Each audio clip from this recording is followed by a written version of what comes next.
তোমার চারপাশ কি অগোছালো আর অশান্ত, নাকি তুমি নিজের জীবনকে শুদ্ধ ও পরিষ্কার রাখতে পারো? শুদ্ধতা শুধু বাহ্যিক নয়, এটি মন, চিন্তা ও জীবনেরও পরিচয়। শুদ্ধ জীবনেই লুকিয়ে আছে আসল শান্তি। শৌচম, ভগবদ্গীতা আমাদের শেখায় শুদ্ধতা জীবনের একটি বড় গুণ। শুধু শরীর নয়, মন ও চিন্তাও শুদ্ধ হওয়া জরুরি। অশুদ্ধ চিন্তা আমাদের ভিতর থেকে দুর্বল করে দেয়। শুদ্ধ মন আমাদের সড়ক পথে রাখে।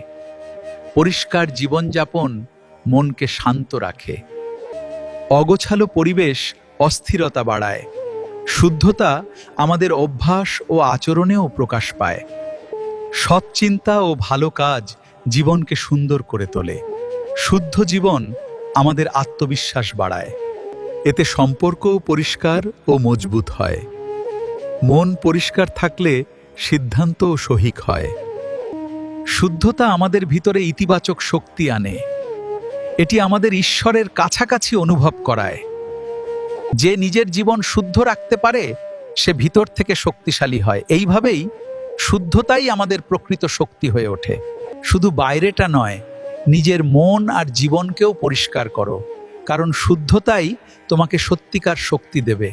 এমন আরও অনুপ্রেরণামূলক বাণী পেতে আমাদের পেজটি অবশ্যই ফলো এবং সাবস্ক্রাইব করুন আর অনেক বেশি শেয়ার করুন।